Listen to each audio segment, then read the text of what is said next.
YouTube, what is up? Listen, we got a cool little tutorial today, and it's going to be on how to do a design and try to make it like kind of like pop out, little 3D effect, and how to add a little extra flair to something you're doing there. First thing we're going to do here is we're going to knock the hair down to a 1.5. So I got the one guard. I have it open on my caliber 50 mags. I'm going to go all the way around the head. This gives us a canvas to start our little design there. So I'm going to go ahead and I'm going to start that up. In this case, I'm doing the name Romeo inside the head. So, you know, if you're going to be doing any kind of graffiti style or any kind of letter style designs, I'm going to go ahead and recommend that, you know, probably just go on Google real fast and type in like graffiti alphabet or something, and you can get a whole list, you know, a bunch of different pictures of, you know, the way the letters are drawn. So that's what I did. Kind of found a style that I thought was cool, and I'm gonna go ahead, I'm gonna etch all the letters into the head one by one.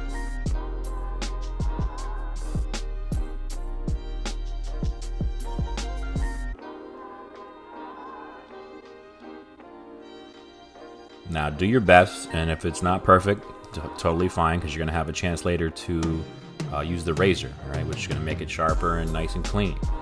So the next thing, which is gonna help it out big time, is just simply outlining it. All right, we are gonna do a fade on the side of the head, so I'm gonna outline this away from where the fade's gonna be. So this way, you know, the fade goes past it without interacting with the letters. It's gonna be real cool, right? So here I am. I'm gonna do his bald guideline on the other side of the head where we're fading it. And again, this is a 1.5 on top, bald on the bottom, and all you're gonna have to use is one guard to blend all this out. You're gonna use the 1/16 guard. That's it. So I'm gonna go ahead and bald everything out, including under the letters, as close as I can to the letters. This way it takes away some of the work I have to do with the razor later. Makes your job a little easier. I go ahead and make my open blade guideline, somewhere around 3/4 of an inch thick, right? Just because that's what works with this kid's head. I'm gonna go ahead and, you know, after that's done, I'm gonna attach my 1/16 guard all the way open, and I'm gonna start blending that down into the guideline I just made.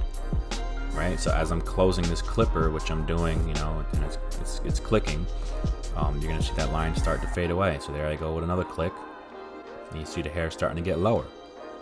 There's one of my, you know, last clicks, and you see everything starting to blend. That line's almost gone, right? Pretty simple. Now I took it off and I started closing it, right? I took the guard off, and now I'm just starting to blend that bottom last line out. And again, once I close this clipper all the way, that bottom line that I'm heading towards right now should be gone. All right? So here we go with the last click. And these clippers blend well. I've been using these as my primaries every single day. All right, so now I'm just doing touch-up. Open it up a couple clicks, close it a couple clicks, lighten up some dark areas, and make that blend look nice. Here I am hitting the shape up real quick. I'm just going the nice straight line, start from the center, working my way out, and then boxing the ends toward the center of the eyebrow, or at least where the eyebrow arches. Gives you an idea of where you want to be.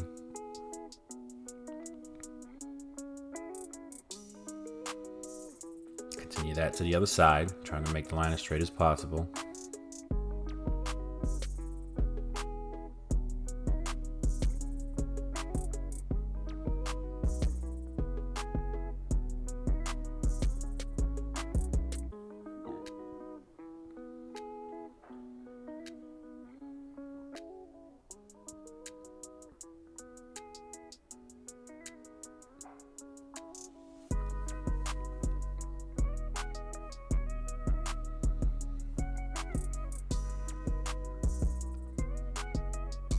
Right, now that the fade and the lettering are all complete, I'm gonna go ahead and gel it up with some shave gel, some clear shave gel, so I can see what I'm doing. I'm gonna go ahead and I'm just gonna hit all of it with the razor everywhere, the outline, all the letters, and we're gonna skip over most of this because, you know, you guys understand what to do. You just got to make sure you get in them tight areas really good. If you're going to use the razor, use it everywhere. Finish up the front line and get all that finished. Make sure you guys subscribe, please. A lot of you guys are just from the browse feature looking into the videos. If you can, please take a second, subscribe. We'll have at least content coming every week. If not, at least like and comment, get engaged. And we definitely appreciate it. So the next move here, we're going to do a gradient. I'm going to color the bottom half in orange. The top half is going to be in yellow, and it's going to kind of blend. It's going to be pretty cool. It'll blend from orange to yellow. So I'm going ahead and I'm separating the top half from the bottom half and coloring it in as solid as I can on the bottom. And these are Scout Masters. These aren't graph edge pencils. So the quality here is a little bit less. So we try not to put too much on because it'll kind of like wax up and get all nasty. So, you can still use it to its potential and kind of get the color out there and still make it look good. So I don't know if I recommend these over the graph edge pencils, but I had them, so I'm using them. Right, and I'm continuing to do this through every letter. You could use any color you want. You don't have to use orange and yellow. You could do one color. You can do green. It doesn't really matter. This is just what I thought from it being pretty much fall and having fall colors. The changing of the leaves. But anyways, I'm hitting the top with the yellow, and I'm gonna go ahead and I'm gonna do full yellow solid to the line. Okay, and we're gonna blend it in later with a darker color, which is the orange.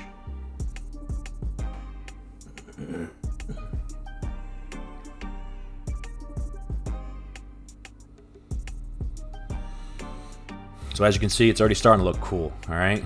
And each step you do is gonna make it look better. Now here I am going over the yellow with the dark orange.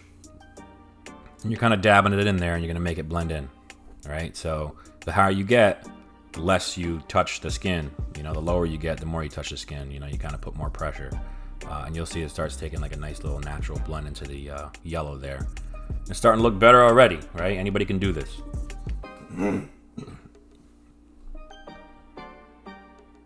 going to continue that through every single letter.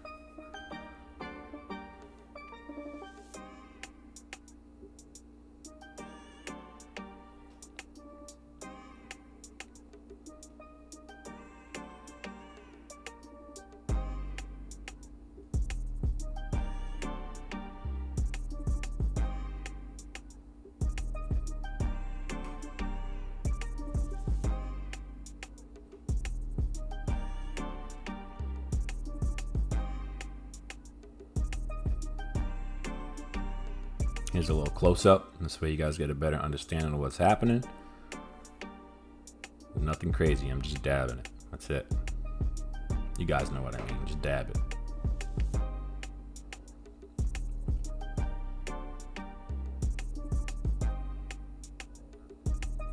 All right.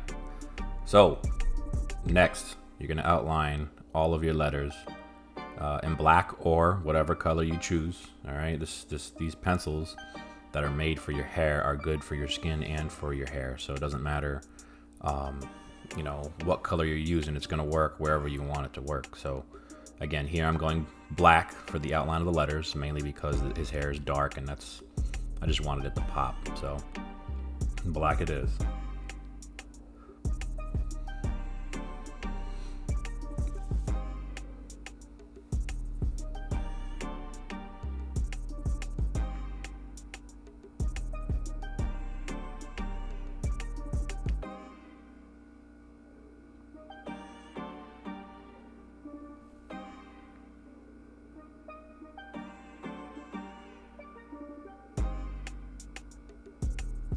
Now it's starting to look real cool, right? Last here, I'm gonna go ahead and finish up the black on the O, and we're gonna outline where the skin outline is in white. So if you're copying this tutorial, just be very careful, because if the white touches the black, you're gonna have gray, and it happens. It is what it is. Just do your best, right? That's all you ever can do. So if anything, it might be practice, but here I am going ever so slightly around that black. Even if you give it a little bit of a space, you won't really notice anything. It'll still look good. right? But look how much better that looks with just going over with the white. It's crazy, right? So it makes me look like I know what I'm doing. And I don't know what I'm doing. All right, but here's the final product. We have a fade on one side. Sorry for the blurriness. And I'll slow it down here because it'll get back in focus. And he's got his name on the side of his head, and it looks sick. So hopefully you guys, use these tips and get a little bit better. And that's it, man. So hopefully you guys liked the video. You commented, subscribed, and I'll check you on the next one, all right? Peace.